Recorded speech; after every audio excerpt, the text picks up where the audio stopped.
सबसे पहले हम एक कढ़ाई गरम करेंगे, उसमें हम डालेंगे घी। मैंने यहाँ पे देसी गाय का घी लिया है। घी को पिघला लेंगे और इसमें अब हम डालेंगे सूजी यानी कि रवा। मैंने यहाँ पे फाइन वाली सूजी ली है, आप चाहें तो कोई भी सूजी यूज़ कर सकते हैं जो आपके पास अवेलेबल हो। सूजी को अब हमें लो टू मीडियम फ्लेम में तब तक भूनना है जब तक कि वो बिल्कुल फ्लफ़ी नहीं हो जाता और उसके दाने नहीं फूल जाते। तो ध्यान रहे कि सूजी का कलर हमें चेंज बिल्कुल नहीं करना है। इसको लगभग 4 से 5 मिनट तक हम बिल्कुल लो टू मीडियम फ्लेम में भूनेंगे। और ये देखिए बिल्कुल खिला खिला सा इसका दाना हो चुका है और ये ब्राउन भी नहीं हुआ है। इस स्टेज पे इसमें हम डालेंगे नारियल का बुरादा यानी डेसिकेटेड कोकोनट। तो ये बिल्कुल ऑप्शनल है लेकिन इससे टेस्ट बहुत ही अच्छा आता है। आप चाहें तो सूखी नारियल को घिस कर भी डाल सकते हैं स्टेज पे। और इसको अब हम 1 मिनट तक और रोस्ट कर लेंगे। अब मैं लूँगी यहाँ पे कुछ काजू, बादाम और पिस्ता जिसको मैंने कट कर लिया था और उसको भी अच्छे से रोस्ट कर लेंगे हम अभी। तो इस वक्त पे आपको ध्यान ये रखना है कि सूजी को आपको ज़्यादा ब्राउन या डार्क पिंक नहीं करना है। ये जैसे जैसे रोस्ट होगा आप देख पाएंगे कि ये बिल्कुल हल्का सा लाइट पिंक हो चुका है। तो इसमें मुझे लगभग 8 से 9 मिनट लगे। अब इसमें मैं डालूंगी घर की ताज़ी मलाई। ये 2 दिन का मलाई है, अगर आप चाहें तो यहाँ पे फ्रेश क्रीम भी डाल सकते हैं। मलाई डालने से इस लड्डू में बहुत ही अच्छा मॉइस्चर और सॉफ्टनेस आएगा और ये खाने में भी बहुत टेस्टी लगेगी।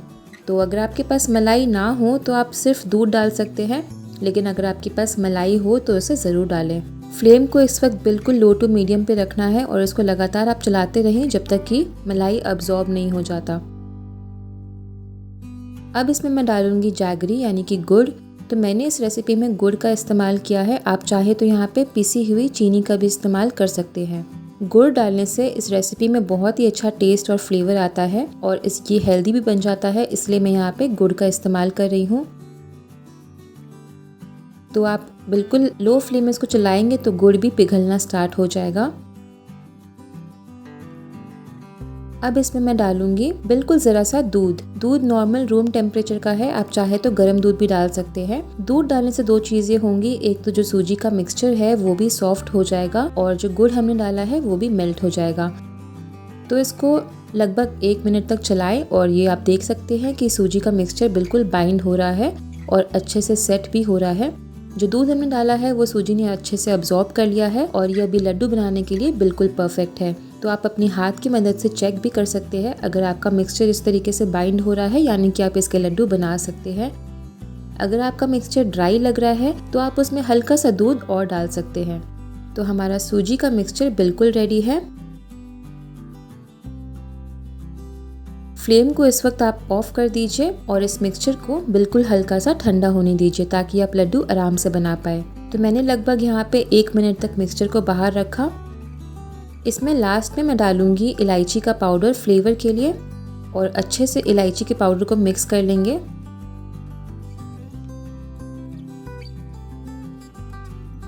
तो हमारा लड्डू का मिक्सचर बिल्कुल रेडी है। अब आप इस मिक्सचर से आराम से 10 से 12 लड्डू बना सकते हैं।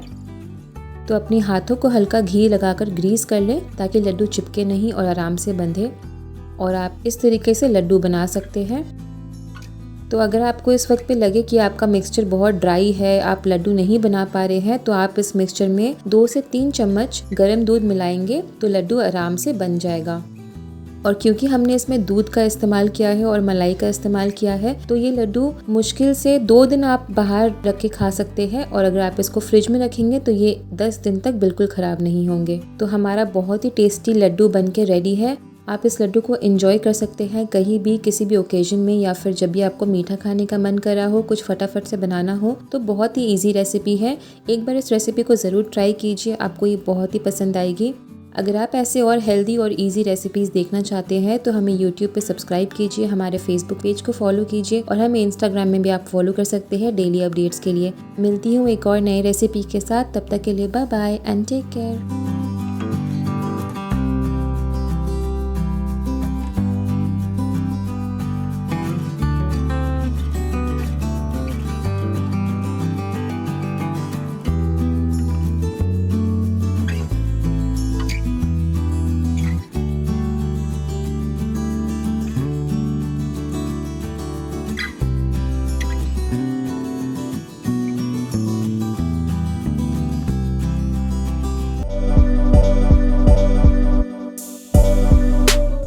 सबसे पहले एक पैन गरम करके उसमें हम डालेंगे रॉ पीनट्स यानी कि मूंगफली, और मूंगफली को भी हमें ड्राई रोस्ट करना है जब तक कि उसका स्किन अलग नहीं हो जाता। लगभग इसे 10 से 12 मिनट लगेंगे रोस्ट होने में।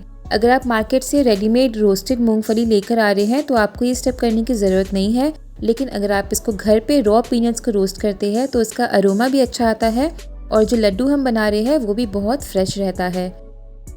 तो ये देखिए, अभी मैंने इसको 5 मिनट के लिए भुना है और इसको मैं 5 से 7 मिनट के लिए और रोस्ट करूँगी। और ये देखिए कितनी आसानी से इसका जो छिलका है वो अलग हो जा रहा है। तो लगभग इसको 10 से 12 मिनट तक रोस्ट करने के बाद इसके जो स्किन है वो हम आराम से निकाल पाएंगे। हमारे मूंगफली अच्छे से रोस्ट हो चुके हैं। अब मैं लूँगी यहाँ पे एक कोई भी कॉटन का कपड़ा और उसके ऊपर इस मूंगफली को हम डाल के इसको ठंडा होने देंगे। अब हम उस पैन में लेंगे काजू। तो मैंने यहाँ पे रॉ कैशूज़ यूज़ किया है। अगर आप इसको नहीं डालना चाहते हैं तो आप इस रेसिपी में आलमंड्स भी यूज़ कर सकते हैं। कैशू को भी हम हल्का सा रोस्ट कर लेंगे जब तक कि वो क्रिस्पी नहीं हो जाते। तो 15 मिनट के बाद जो पीनट्स हमने डाला था वो ठंडा हो चुका है और अब हम उसका छिलका को निकाल लेंगे। तो आप इस तरीके से अपने हथेलियों के बीच में इसे रब करके भी निकाल सकते हैं, या फिर आप जो क्लॉथ में डाल रहे हैं उस क्लॉथ को भी आप रब करके सारे छिलके को निकाल सकते हैं। आपको जो भी मेथड सही लगे आप उसे करिए। ये देखिए, अगर आप इसको इस तरीके से रब करेंगे क्लॉथ के साथ तभी भी सारा छिलका निकल जाएगा, और अगर कुछ छिलके रह भी जाए तो कोई प्रॉब्लम नहीं है। ये देखिए, सारी मूंगफली अच्छे से क्लीन हो गए हैं। इनके छिलके को अब हम अलग कर लेंगे और ये देखिए हमारा मूंगफली बिल्कुल रेडी है। अब हम इसको एक मिक्सर ग्राइंडर में डाल के पीस लेंगे अच्छे से। तो मिक्सी को हमें रुक रुक कर चलाना है। एक बार में अगर आप इसे बहुत देर के लिए चलाएंगे तो आपका मिक्सी ख़राब हो जाएगा। ये देखिए, लगभग 10 सेकंड के बाद हमने पीनट्स को पीसा और ये बिल्कुल पाउडर की तरह हो चुका है। हमें पीनट्स को तब तक पीसना है जब तक कि उनके जो नेचुरल ऑयल्स होते हैं वो नहीं निकलने लग जाए। ये देखिए, बहुत ही जल्दी जो पीनट्स है वो अपने ऑयल को रिलीज़ करने लग चुके हैं और ये काफ़ी अच्छे से ब्लॉक फॉर्म में भी आने लग चुका है। अब इस स्टेज पे हम इसमें काजू को डाल देंगे और इन दोनों चीज़ों को हम एक साथ पीस लेंगे। तो पीनट्स और कैशूज़ दोनों में ही नेचुरल ऑयल्स होते हैं खुद के, इसलिए इस रेसिपी में हमें एक्स्ट्रा ऑयल या घी की ज़रूरत नहीं पड़ती है और इसको आप जितना पीसेंगे ये उतना ही स्मूथ बनेगा। तो ये देखिए, कैशू और पीनट अच्छे से ग्राइंड हो चुका है और इनके ऑयल काफ़ी हद तक निकल चुके हैं। अभी इस स्टेज पे हम इसमें ऐड करेंगे जैगरी का पाउडर। मिठास के लिए आप चाहे तो चीनी भी डाल सकते हैं और इसमें मैं डालूंगी इलायची का पाउडर। आप चाहें तो पूरी इलायची डाल के भी इसको पीस सकते हैं। और ये देखिए, इस मिक्सचर को मैंने 1 मिनट के लिए पीसा और ये बिल्कुल अच्छे से एक डो कंसिस्टेंसी में आ चुका है।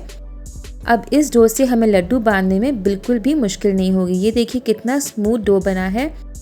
इसको हम एक प्लेट में निकाल लेंगे। ये देखिए, जो हमारा मिक्सचर है वो बिल्कुल रेडी हो चुका है लड्डू बांधने के लिए। तो इस रेसिपी में जैसा कि आपने देखा, कोई भी फैंसी इंग्रेडिएंट मैंने यूज़ नहीं किया है। आप आराम से इसके लड्डू बना सकते हैं। और ये देखिए, जो लड्डू है कितने परफेक्टली बनते हैं और कितने शाइनी लग रहे हैं, क्योंकि जो पीनट्स और कैशूज़ हमने डाला है वो उन्होंने अपने नेचुरल ऑयल को रिलीज़ कर दिया है। इसी तरीके से हम सारे लड्डू को बनाकर रेडी कर लेंगे। तो इस लड्डू को आप आराम से फ्रिज में रख सकते हैं। ये 1 महीने तक बिल्कुल ख़राब नहीं होता और किसी भी फास्ट में आप इसको खा सकते हैं या फिर किसी भी ओकेजन में इसको बना सकते हैं, या फिर आप इस लड्डू को एक हेल्दी स्नैक या हेल्दी डेजर्ट की तरह भी खा सकते हैं। तो अगर आपको और ऐसी रेसिपीज़ देखनी पसंद है तो आप मुझे कमेंट्स में बताइए। आप हमें फेसबुक, इंस्टाग्राम में फॉलो भी कर सकते हैं और हमारे यूट्यूब चैनल को ज़रूर से सब्सक्राइब कर लीजिए। मिलती हूँ एक और नई रेसिपी लेकर, तब तक के लिए bye bye and take care.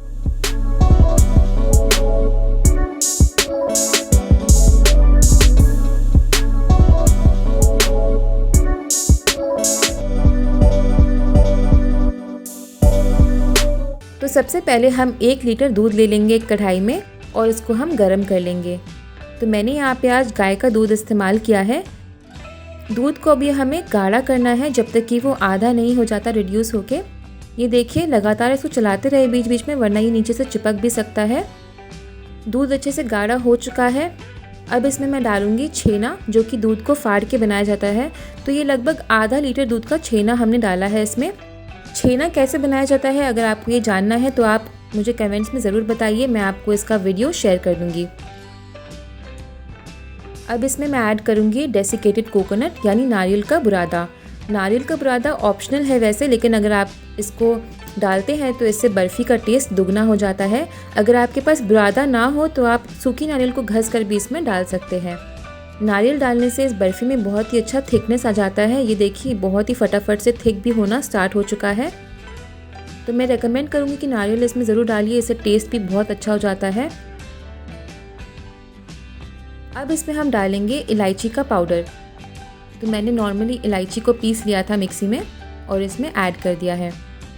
इसको भी अब अच्छे से हम मिक्स कर लेंगे। मिठास के लिए मैं ऐड कर रही हूँ गुड़ का पाउडर। तो मैंने गुड़ लिया है, उसको अच्छे से मिक्सी में पीस लिया था, जिससे कि गुड़ को मेल्ट होने में आसानी होगी। तो इस रेसिपी में आप गुड़ की जगह चीनी भी डाल सकते हैं, लेकिन क्योंकि गुड़ हेल्दी होता है और काफ़ी अच्छा टेस्ट आता है गुड़ का इस रेसिपी में, क्योंकि हमने नारियल का यूज़ किया है और नारियल और गुड़ दोनों ही बहुत अच्छे कॉम्बिनेशन होते हैं। गुड़ डालने के बाद इसे हमें तब तक कुक करना है जब तक कि ये मिक्सचर अच्छे से बिल्कुल सॉलिड नहीं हो जाता और इस तरीके से गाढ़ा सा नहीं हो जाता। अब लास्ट में इसमें हम डालेंगे बिल्कुल ज़रा सा घी। घी डालने से जो मिक्सचर है वो एक साथ आ जाएगा और जितना भी पानी है वो सूखने में आसानी होगी। तो इस रेसिपी में जैसा कि आपने देखा बहुत ही हल्का सा घी मैंने यूज़ किया है। तो ये मिक्सचर अच्छे से ड्राई होना स्टार्ट हो चुका है। इसको ज़्यादा ड्राई नहीं करना है और ज़्यादा गीला भी नहीं छोड़ना है। अगर आप ज़्यादा गीला छोड़ देंगे तो ये सेट नहीं होगा, अगर आप ज़्यादा गाढ़ा कर देंगे तो ये बिल्कुल अच्छा नहीं बनेगा, बिल्कुल सॉफ्ट नहीं रहेगा। तो ये देखिए आप अपने हाथों की मदद से चेक भी कर सकते हैं। ये देखिए अगर ये एक साथ इस तरीके से आ रहा है यानी कि हमारा मिक्सचर बिल्कुल रेडी है सेट होने के लिए। और इस वक्त आप देख सकते हैं कि कढ़ाई के साइड्स को भी छोड़ने लग चुका है, जिसका मतलब है कि मिक्सचर बिल्कुल रेडी है। फ्लेम को ऑफ कर देंगे और एक बर्फ़ी ट्रे ग्रीस कर लेंगे। आप यहाँ पे कोई भी टिफ़िन और या कोई भी प्लेट ले सकते हैं जिसमें आप बर्फ़ी को सेट करना चाहते हैं। उसको घी से अच्छे से ग्रीस कर लीजिए ताकि वो नीचे से चिपक ना जाए। और अब इसमें बनाए हुए बर्फ़ी को मिक्सचर हम ऐड कर देंगे। तो आप बर्फ़ी का टेक्सचर देख लें, बहुत इंपॉर्टेंट है ये कि ये ज़्यादा गाढ़ा भी नहीं होना चाहिए, ज़्यादा पतला भी नहीं होना चाहिए, बिल्कुल इस तरीके से ये सेमी सॉलिड जैसा लगना चाहिए। अगर आप ऐसे इस बर्फ़ी को बनाएंगे तो ये बहुत ही सॉफ्ट माउथ मेल्टिंग बनेगी। हम बर्फ़ी को अच्छे से ऊपर से दबा देंगे और प्रेस कर देंगे जिससे कि वो बिल्कुल इवन हो जाए। और इसको अब हम 1 घंटे के लिए फ्रिज में रख देंगे। तो 1 घंटे के बाद हमारा बर्फ़ी बहुत अच्छे से सेट हो चुका है। और अब इसके ऊपर मैं डेकोरेशन के लिए चांदी का वर्क लगाऊंगी, क्योंकि हम इसको आज मार्केट वाला लुक देने वाले हैं। तो इसमें मैं चांदी का वर्क लगा रही हूँ, लेकिन अगर आपके पास ये ना हो तो आप इसको बिल्कुल ऐसे ही खा सकते हैं या फिर ऊपर से आप ड्राई फ्रूट से भी गार्निश कर सकते हैं। तो चांदी का वर्क लगाने से इस बर्फ़ी में बहुत ही अच्छा लुक आ जाता है और कोई नहीं कह पाएगा देख के कि आपने इस बर्फ़ी को घर पे बनाया है। ये बिल्कुल मार्केट में मिलने वाली बर्फ़ी की तरह लगता है। तो अब हम इस बर्फ़ी को अपने मन चाहे शेप्स एंड साइज़ेस में काट देंगे। मैं आज इसको नॉर्मल स्क्वायर शेप में काट रही हूँ। और ये देखिए कटने में भी कितना अच्छा लग रहा है, कितना अच्छा दिख रहा है। इसका टेक्सचर जो है बिल्कुल परफेक्ट बना है, ना ही ज़्यादा सॉफ्ट लग रहा है ना ही ज़्यादा टाइट लग रहा है, बिल्कुल परफेक्ट है। तो आप इस रेसिपी के बारे में क्या ख्याल रखते हैं मुझे फीडबैक में ज़रूर शेयर कीजिए। अगर आपको इस रेसिपी में कोई भी परेशानी हो रही है तो आप मुझे कमेंट्स में ज़रूर बता सकते हैं, मैं आपको पूरी हेल्प करूँगी। और आपको ये रेसिपी कैसी लगी मुझे ज़रूर बताइए। अगर आपको ये पसंद आई है तो इसे लाइक कीजिए, कमेंट्स कीजिए और अपने फ्रेंड्स के साथ भी शेयर कीजिए। तो मैं आपको एक बर्फ़ी उठाकर दिखाती हूँ। ये देखिए कितना खूबसूरत दिख रहा है ये। अगर आप इसको तोड़ेंगे तो ये बहुत ही आसानी से टूट जाएगा। बहुत ही सॉफ्ट बनता है, माउथ मेल्टिंग होता है और खाने में बहुत टेस्टी होता है। ना ज़्यादा मीठा होता है ना ही ज़्यादा रिच होता है। तो ज़रूर ट्राई कीजिए, किसी भी ओकेजन में, किसी भी फास्टिंग में आप इस बर्फ़ी को खा सकते हैं, गिल्ट फ्री एंजॉय कर सकते हैं। और मुझे कमेंट करके ज़रूर बताइए कि आपको ये रेसिपी कैसी लगी। अगर आप हमारे चैनल में नए हैं तो सब्सक्राइब कर लीजिए फटाफट हमारे यूट्यूब चैनल को। अगर आप फेसबुक यूज़ करते हैं तो हमें फेसबुक पे भी फॉलो कर लीजिए। मैं आपसे मिलूंगी एक और नई और मज़ेदार रेसिपी लेके। तब तक के लिए bye bye and take care.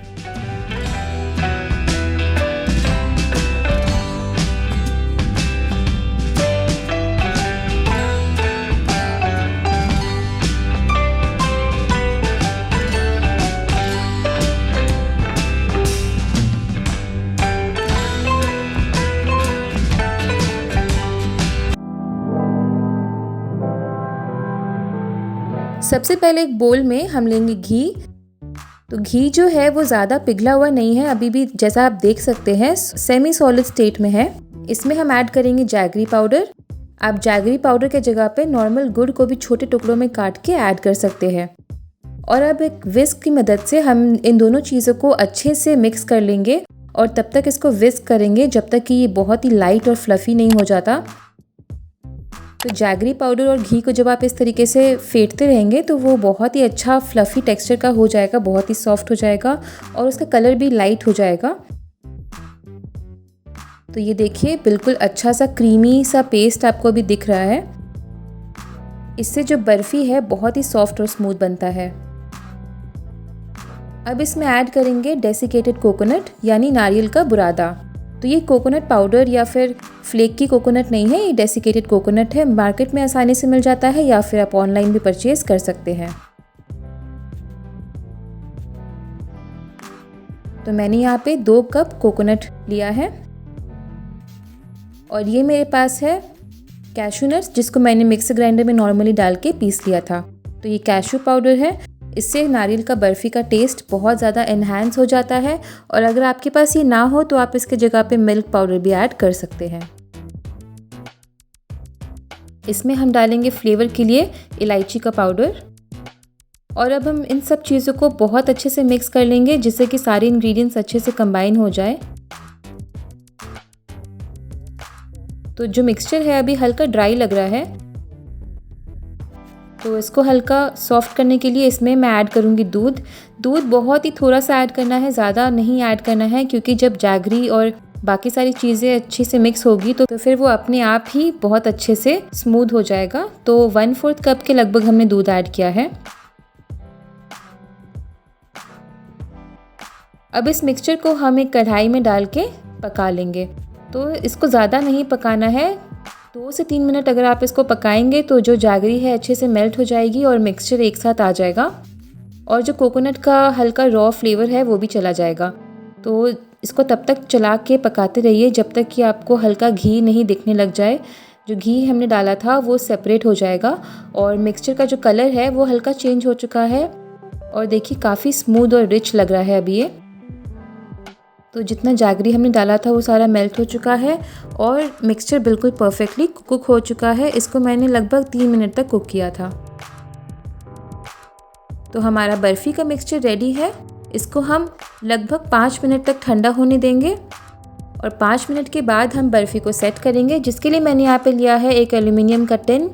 ये केक का टिन है जो मैं यूज़ कर रही हूँ। आप किसी भी छन्नी या फिर कोई और स्क्वायर डिश में इसको सेट कर सकते हैं। उसके ऊपर मैंने एक बटर पेपर लगाया है जिससे कि बर्फ़ी नीचे से स्टिक ना हो और इस बर्फ़ी के मिक्सचर को अच्छे से इसमें डाल के हम फ्लैट कर देंगे ऊपर से। तो आप किसी स्पैचुला की मदद से या फिर आप कटोरी या प्लेट की मदद से इसको ऊपर से इवन कर दीजिए, जिससे कि ये बर्फ़ी दिखने में भी अच्छी लगे और अच्छे से सेट हो जाए। तो मैं यहाँ पे एक प्लेट यूज़ कर रही हूँ और प्लेट से मैं सारे एजेस को इवन आउट कर दूँगी।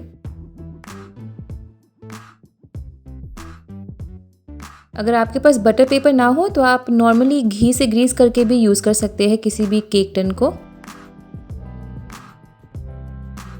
ऊपर से गार्निश करने के लिए मैं यूज़ कर रही हूँ चॉप्ड पिस्ता। आप कोई भी ड्राई फ्रूट से इसको गार्निश कर सकते हैं और अच्छे से ऊपर से भी इसको हम स्टिक कर देंगे ताकि जो पिस्ता है वो बर्फ़ी से अच्छे से स्टिक हो जाए और सेट हो जाए। और अब इसको हम फ्रिज में 2 से 3 घंटे के लिए रख देंगे जब तक ये अच्छे से सेट नहीं हो जाता। तो लगभग 2 घंटे के बाद बर्फ़ी अच्छे से जम चुकी है और जो बटर पेपर हमने डाला था उससे बर्फ़ी बहुत ही आसानी से निकल गई है नीचे से, बिल्कुल भी चिपकती नहीं है ये। और ये देखिए कितना मज़ेदार बर्फ़ी दिख रहा है। इसको हम एक प्लेट में रख के जैसे आप शेप्स या साइज़ेस में चाहे वैसे आप काट सकते हैं। आज मैं इनको स्क्वायर शेप्स में काट रही हूँ और ये देखिए बिल्कुल अच्छे से ये कट हो रहा है, बिल्कुल भी बिखर नहीं रहा है और बहुत ही अच्छा कलर आया है और इसका टेस्ट तो बहुत ही लाजवाब होता है। तो किसी भी ओकेज़न में आप इसको झटपट बना सकते हैं या फिर जब भी मीठा खाने का मन कर रहा हो आप इस कोकोनट बर्फ़ी को इंस्टेंटली रेडी कर सकते हैं। बहुत ही बेसिक सामान से हमने इसको बनाया है और ये काफ़ी हेल्दी है क्योंकि हमने इसमें चीनी का इस्तेमाल भी नहीं किया है।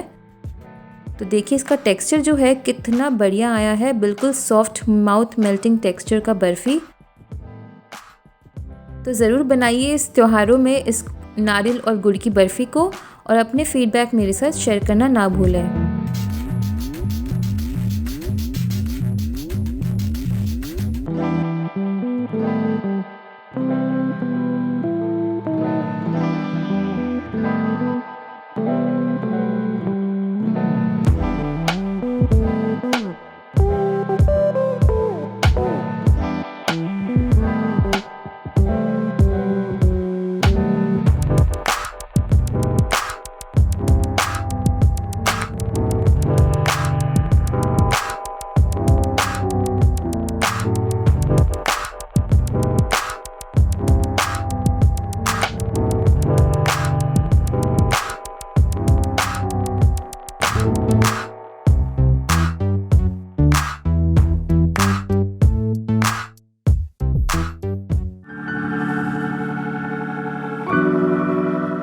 सबसे पहले हम एक पैन गरम करेंगे, उसमें हम डालेंगे गुड़।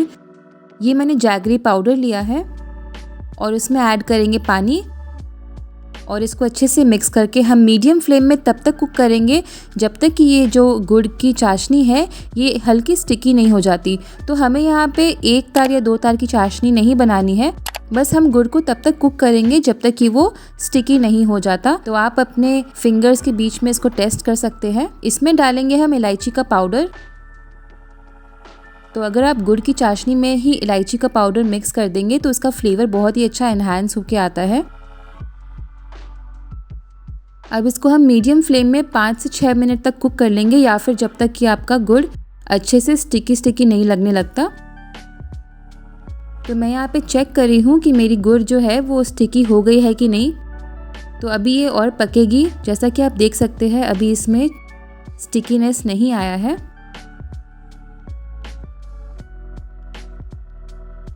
तो इसको लगातार आप बीच बीच में चलाते रहिए, वरना गुड़ जो है वो जल भी सकता है। और इसको लगातार टेस्ट भी करते रहिए। और देखिए जो स्टिकीनेस आपको दिख रहा है, ये गुड़ का चाशनी बिल्कुल बन के रेडी हो चुका है। तो इस स्टेज पे हम इसको उतार लेंगे फ्लेम से। आप चाशनी को पहले बनाकर रख लीजिए, क्योंकि इसकी ज़रूरत हमें बाद में बहुत इमीडिएटली पड़ेगी। अब एक कढ़ाई ले लीजिए और उसमें हम डालेंगे बेसन, यानी कि चिकपी फ्लावर। तो इस रेसिपी में मैं बेसन को पहले ड्राई रोस्ट करूँगी। तो बिल्कुल लो टू मीडियम फ्लेम में बेसन को हमें भूनना है जब तक कि वो ऑलमोस्ट रोस्ट नहीं हो जाता। बेसन को हम बिना घी के भून रहे हैं ताकि उसमें घी ज़्यादा ना लगे। तो जब उसमें हल्का कलर चेंज हो जाए तो आप उसमें डाल दीजिए घी। घी की क्वांटिटी आप अपने हिसाब से कम या ज़्यादा कर सकते हैं। मैं इस रेसिपी में घी का क्वांटिटी कम यूज़ कर रही हूँ, क्योंकि मैं इस बर्फ़ी को ज़्यादा हैवी नहीं बनाना चाहती हूँ। लेकिन आप अगर चाहे तो आपने जितना बेसन लिया है उससे हल्का सा थोड़ा घी यूज़ कर सकते हैं। और इसको लगातार हम चलाते रहेंगे जब तक कि ये बिल्कुल गोल्डन ब्राउन नहीं हो जाता। इसमें हम ऐड कर देंगे कुछ चॉप किए हुए काजू, चॉप किए हुए पिस्ता और अच्छे से मिक्स कर लेंगे। तो ये प्रोसेस आपको बिल्कुल लो फ्लेम में करना है, वरना बेसन बहुत जल्दी जल जाता है। और इसको लगातार चलाते हुए भूनते रहिए जब तक कि ये अच्छा कलर का ना हो जाए, बिल्कुल लाइट ब्राउन जब शेड हो जाएगा। तो इसमें हम ऐड करेंगे मिल्क पाउडर। मिल्क पाउडर डालने से इस रेसिपी में एक बहुत अच्छा खोया का फ्लेवर आ जाता है। और आप मार्केट से रेडीमेड खोया भी डाल सकते हैं, लेकिन ये बिल्कुल ऑप्शनल इंग्रेडिएंट है। अगर आपके पास मिल्क पाउडर ना हो तो आप इसको स्किप भी कर सकते हैं। तो हमारी बेसन अच्छे से भुनने के बाद इसमें हम ऐड कर देंगे हमारी रेडी की हुई चाशनी।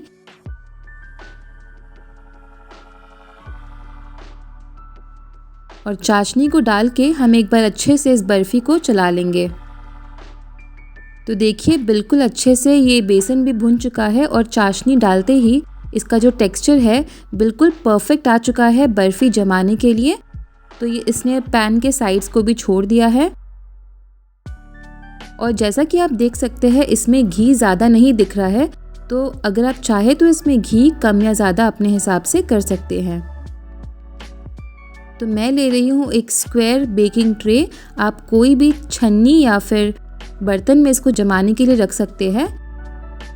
उसको मैं अच्छे से घी से ग्रीस कर दूंगी और इसमें हम डालेंगे हमारा बनाया हुआ बर्फ़ी का मिक्सचर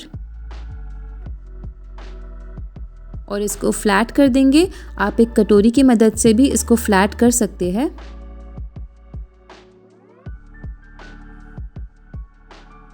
फ्लैट करने के बाद हम इस बर्फ़ी को जमने के लिए 1 से 2 घंटे के लिए रख देंगे और उसके बाद हम इसको शेप्स में काट लेंगे। तो अच्छे से हमने बर्फ़ी को फ्लैट कर दिया है और इसके ऊपर हम डालेंगे हमारे बचे हुए काजू, पिस्ता और कुछ मिक्स्ड सीड्स। तो मैंने यहाँ पे काजू लिया है, पिस्ता लिया है और ये मेरे पास है कुछ मिक्स सीड्स, तो वो भी मैं ऐड कर रही हूँ। इससे बर्फ़ी का लुक बहुत अच्छा आता है और इसको अच्छे से प्रेस कर देंगे ताकि ये जो ड्राई फ्रूट्स है ये अच्छे से ऊपर में स्टिक हो जाए।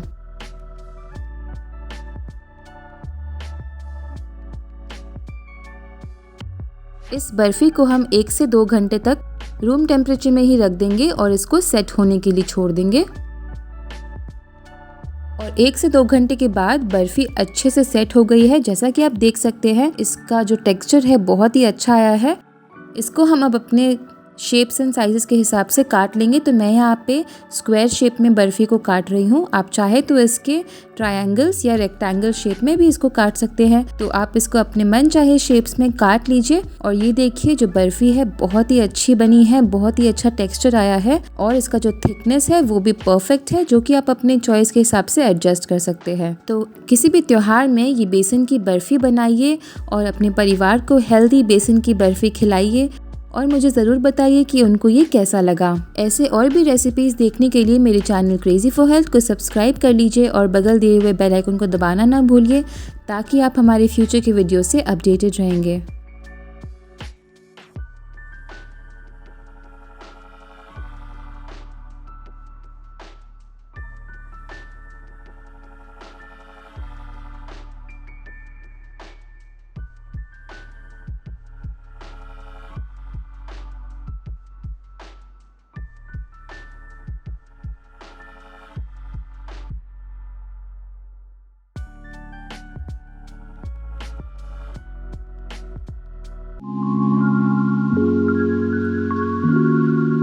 सबसे पहले एक पैन गरम करेंगे, उसमें हम डालेंगे घी।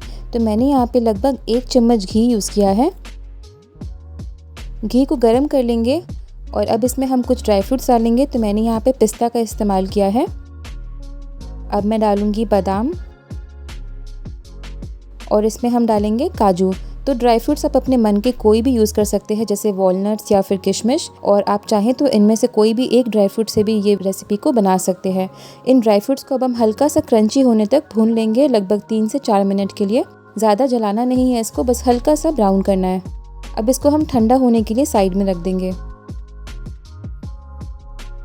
अब उसी पैन में हम लेंगे खसखस यानी कि पॉपी सीड्स और इसमें हम डालेंगे डेसिकेटेड कोकोनट यानी नारियल का बुरादा।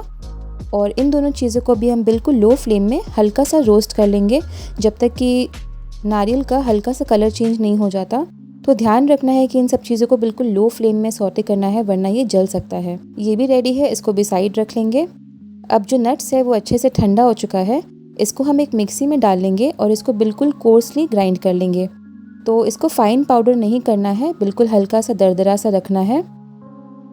इससे क्या है कि जो रेसिपी हम बना रहे हैं उसमें टेक्सचर भी अच्छा आएगा और नट्स का टेस्ट भी अच्छा आएगा। तो ये देखिए कुछ इस तरीके से हमें इसको पीसना है। ये बिल्कुल फाइन पाउडर हमने नहीं बनाया है, इसको हल्का सा कोर्स रखा है। इसको एक बड़े प्लेट में निकाल लीजिए और मैंने यहाँ पे सारे नट्स को कोर्सली ग्राइंड कर लिया है। इसमें हम अपने भुने हुए नारियल को भी ऐड कर देंगे। तो हमारा ड्राई मिक्स बिल्कुल रेडी हो चुका है। अब इसको बाइंडिंग देने के लिए मैं यहाँ पे यूज़ करूँगी खजूर यानी कि डेट्स, जिसके बीज मैंने निकाल दिए हैं। तो खजूर मैंने सॉफ्ट वैरायटी के लिए है। अगर आप हार्ड वाले खजूर ले रहे हो तो आपको इसको पानी में लगभग 15 से 20 मिनट के लिए सोक करके रखना होगा, वरना वो आप मिक्सर में पीस नहीं पाएंगे। तो इसको एक मिक्सर में डाल के हमें एक पेस्ट बनाना है। तो खजूर को पीसते हुए ध्यान रखना है कि उसको बिल्कुल भी मोटा नहीं छोड़ना है, बिल्कुल फ़ाइन हमें पीसना है। अगर आपको लगे कि आपका खजूर नहीं पिसा रहा है तो आप इसमें हल्का सा पानी ऐड कर सकते हैं। तो मैं यहाँ लगभग 2 से 3 चम्मच जितना पानी डाल रही हूँ और इसको हम वापस से पीस लेंगे। तो आप इसमें पानी डाल सकते हैं, कोई फ़िक्र की बात नहीं है, क्योंकि इस खजूर को अभी हम पकाएंगे तो जितना भी पानी हमने डाला है वो सोख कर लेगा और ये बिल्कुल सही हो जाएगा। अब हम एक पैन लेंगे, उसमें हम 1 चम्मच घी गरम करेंगे